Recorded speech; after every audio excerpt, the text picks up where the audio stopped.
Boa noite.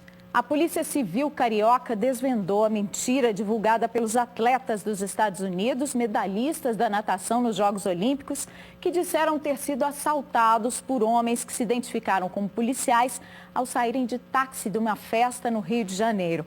Até ontem eu ainda duvidava que eles pudessem ter feito isso. Cheguei a questionar em rede social: será possível que atletas olímpicos, medalha de ouro, inventaram essa história de que tiveram até arma colocada na cabeça?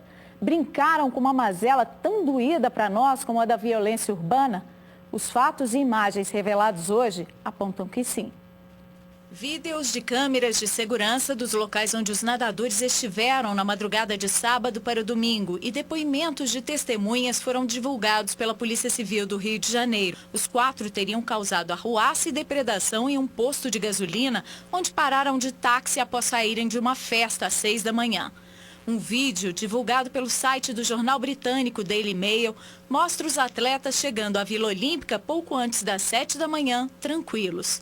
Ainda no domingo, o medalhista Ryan Lochte deu entrevista para a emissora de TV norte-americana NBC, contando detalhes de como o táxi em que saíram de uma festa na Lagoa Rodrigo de Freitas foi parado por homens com distintivo policial que chegaram a botar uma arma na testa dele e levaram dinheiro. Depois de serem ouvidos pela polícia e darem versões diferentes, os nadadores deixaram a Vila Olímpica.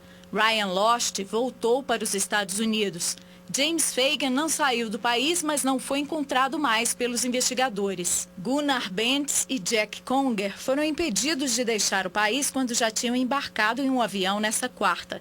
Uma fonte policial disse à agência Associated Press que eles contaram que a história do assalto foi inventada por Ryan Lochte para a mãe, que acabou tornando a história pública.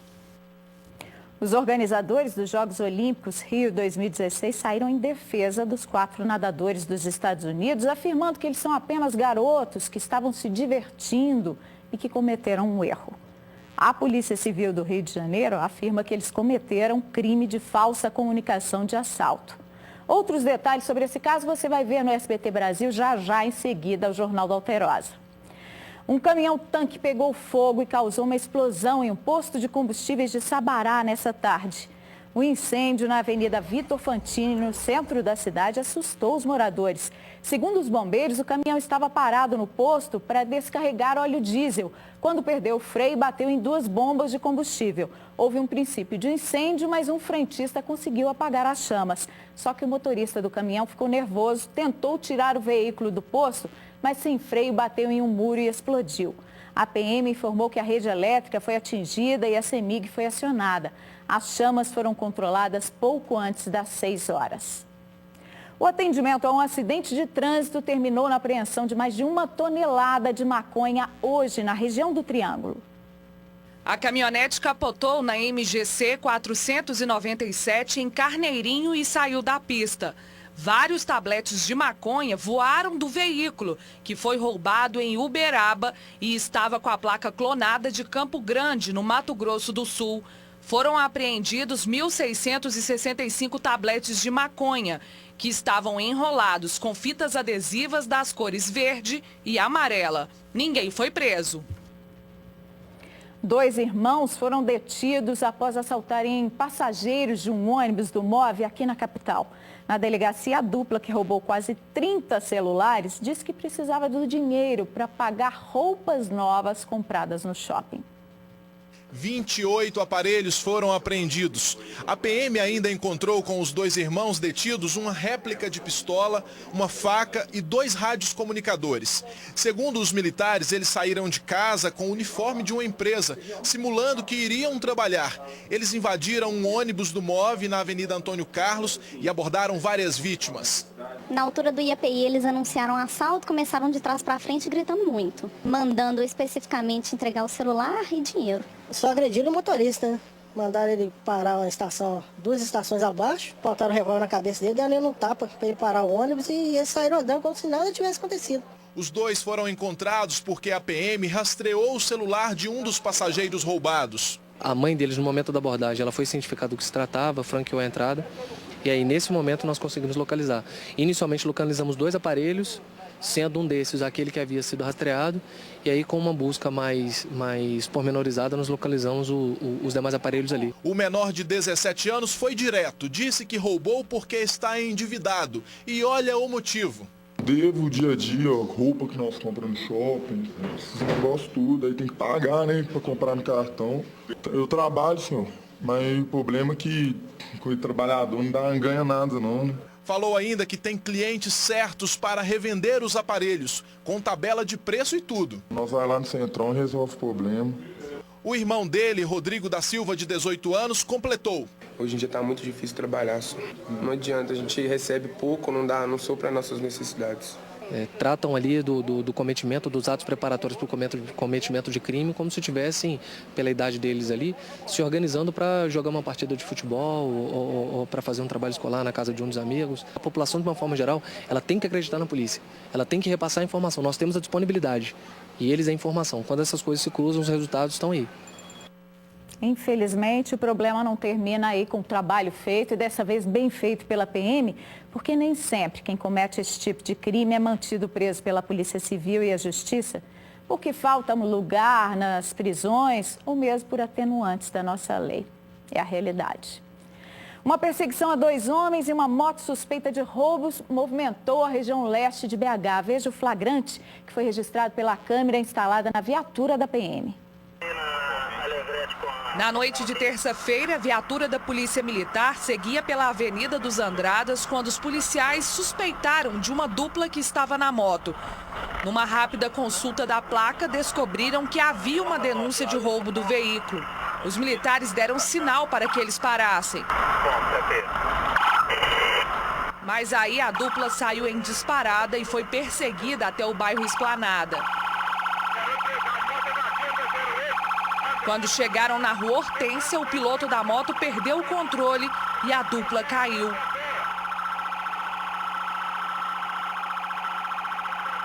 Os homens foram rendidos pelos militares. Os policiais encontraram revólver, celulares e dinheiro. Os suspeitos foram detidos por posse ilegal de arma e receptação. Você já se informou sobre os candidatos a prefeito da sua cidade que vão disputar a eleição de 2 de outubro que vem? Belo Horizonte tem 11. Todos eles participaram do primeiro debate aberto ao público, promovido pela Arquidiocese da capital na noite dessa quarta. Veja aí quem são. O primeiro encontro dos candidatos à prefeitura da capital foi organizado pela Arquidiocese Metropolitana. Salão lotado, eleitores atentos e exigentes. Que trabalhe em cima da ética, da honestidade, da moral e que tenha um trabalho também assim voltado para a classe menos favorecidos, né? Leve a sério essa questão das UMEIs e essa questão de desvalorizar mesmo o professor. O que espero é que todo mundo espera, né? Decência, tradição republicana, ética. Os 11 nomes que disputam o cargo em 2016 participaram do debate. Alexandre Calil, de 57 anos, é empresário, ex-presidente do Clube Atlético Mineiro. Tem trajetória ligada ao futebol. Délio Malheiro, 55 anos, é vice do atual prefeito, Márcio Lacerda.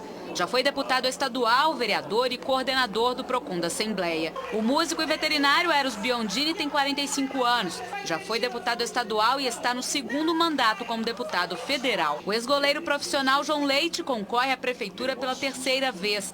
Aos 60 anos, está no 6º mandato como deputado estadual.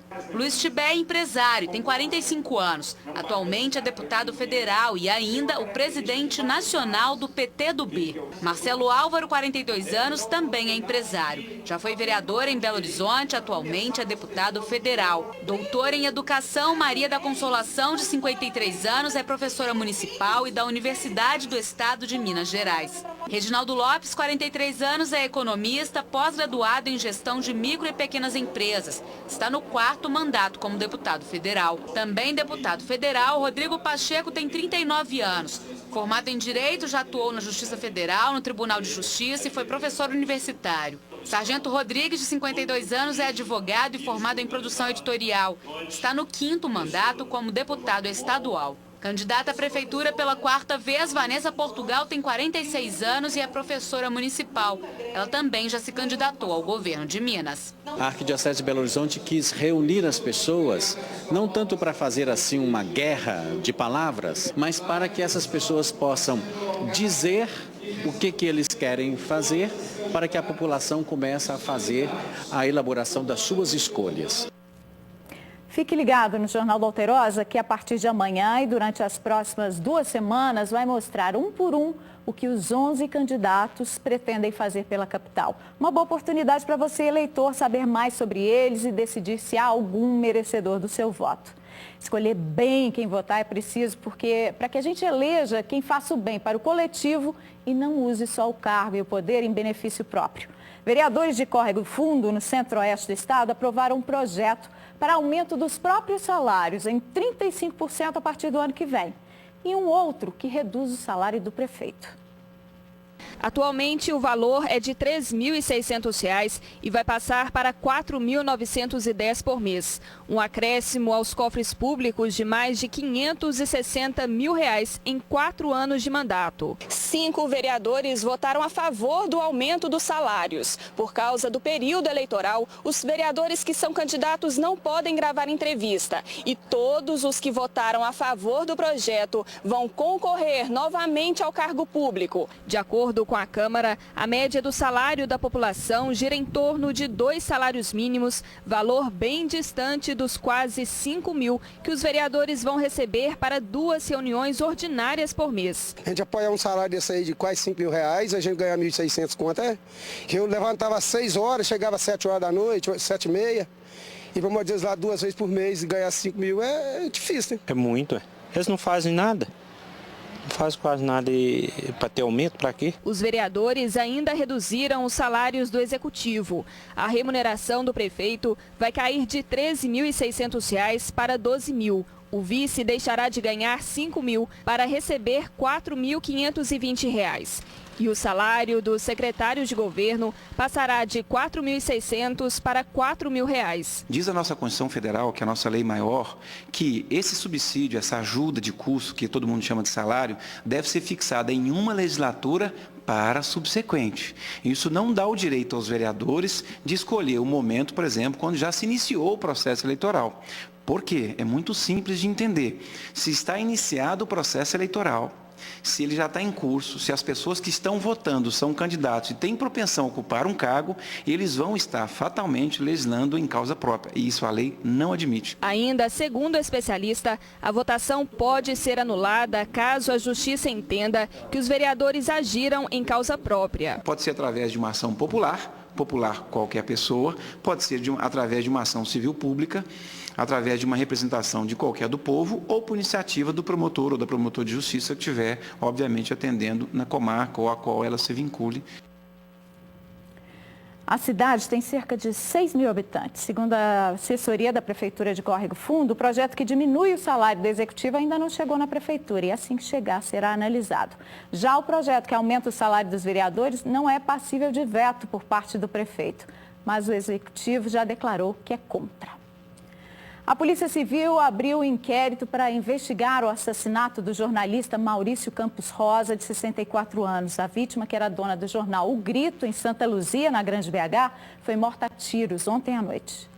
Segundo testemunhas, o empresário Maurício Campos Rosa acabava de sair desta casa onde visitava um amigo. Quando ele chegou bem ao lado do carro do jornal que dirigia, Maurício foi surpreendido pelo atirador. Ele foi atingido por 5 disparos e caiu aqui mesmo na rua. Os tiros ainda atingiram a janela do motorista, por isso os estilhaços aqui no chão. Quando eu cheguei aqui, estava um gritando e um tinha desmaiado, nervosismo, porque viu o outro levar os tiros. Ninguém viu nada, carro nem nada. Segundo a polícia, as testemunhas do crime não conseguiram dar informações que ajudem na identificação de suspeitos. A princípio foram 2 testemunhas, mas estavam muito abaladas, não tiveram condição de fornecer nenhuma informação para a viatura que estava no local registrando a ocorrência. Só que escutaram os disparos, né?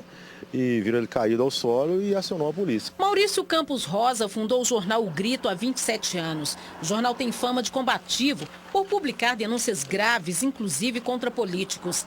A última edição já estava pronta para circular. Foi sobre ela que o diretor de redação conversou com Maurício pouco antes dele ser assassinado. Eu perguntei a respeito da formatação do jornal para poder postar na minha página, dizendo que o jornal iria circular hoje. Ele falou que tinha um problema para resolver e saiu daqui para resolver o problema. Ele chegou a falar que o problema que era? Problema de circulação.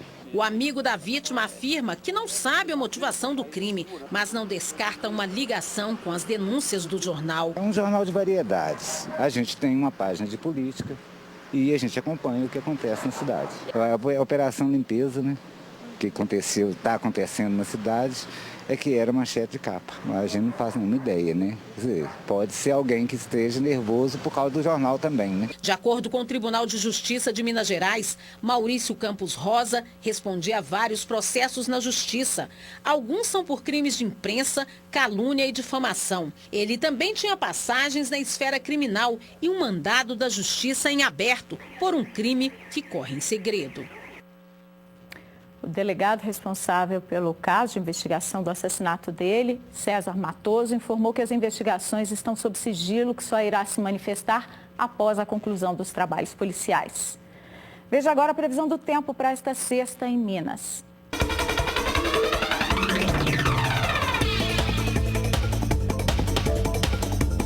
Sol aparece entre algumas nuvens em todo o estado. Há possibilidade de pancadas de chuva isoladas no sul, no Triângulo e na zona da mata. Na capital, mínima de 15 e máxima de 30 graus. A temperatura varia dos 19 aos 31 graus em Uberlândia, dos 21 aos 29 em Montes Claros. Em Arcos, os termômetros oscilam entre os 20 e os 30 graus. Em Lajinha, mínima de 17 e máxima de 30 graus.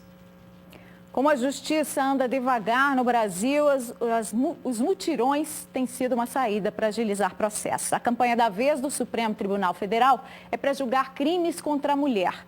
Só em uma vara criminal de Belo Horizonte são cerca de 12 mil processos empilhados. 5 anos de relacionamento e uma marca que não sai da cabeça.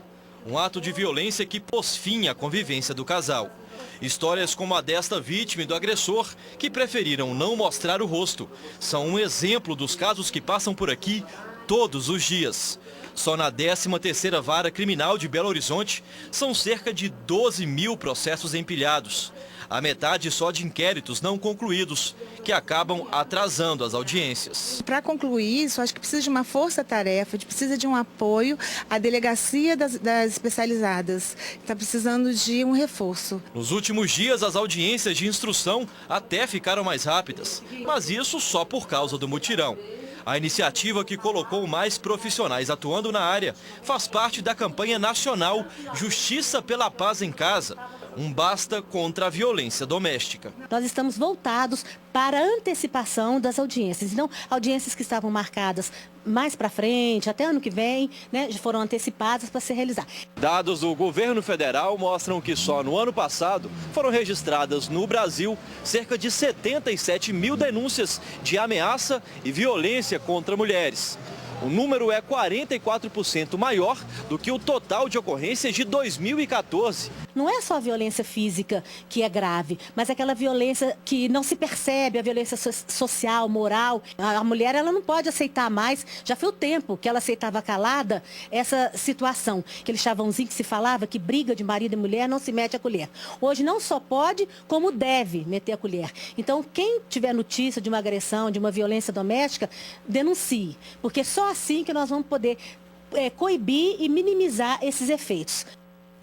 Hora das nossas dicas de programas culturais para o seu fim de semana. E a Caete sugere teatro, música e até cinema de graça. Confira. Imagine você num espetáculo em que tem um vampiro ou um sanguessuga. Sim, e o público vai assustar junto com os atores em cena. Suspense, drama, política, tudo isso no espetáculo Apenas um Sanguessuga. É uma comparaçãozinha pequena, assim, entre um vampiro e um político. Não sei se tem alguma semelhança, tem. Político com vampiro, sanguessuga. Essa corja de delatores mentirosos. Esses adversários invejosos que não conseguem ver ninguém por cima e querem logo te destruir. De onde vem essa inspiração? Do Brasil atual.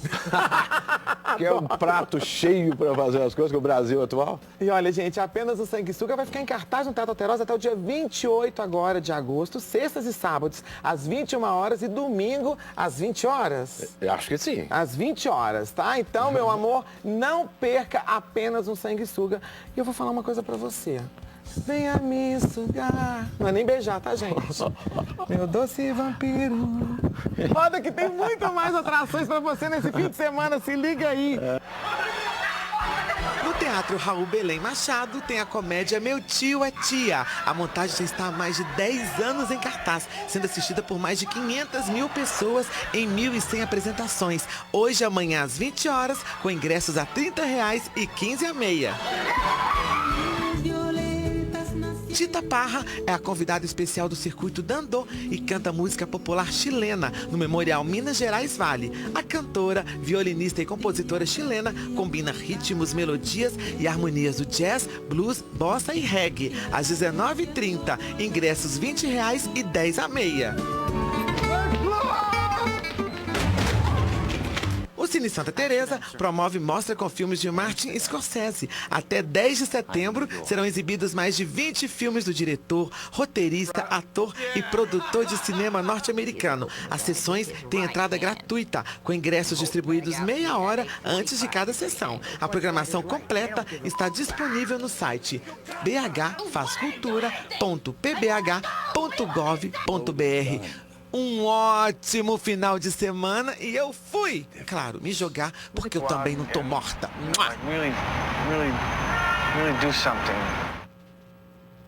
Fique agora com o Noticiário Nacional. O Jornal da Alterosa volta amanhã. Boa noite.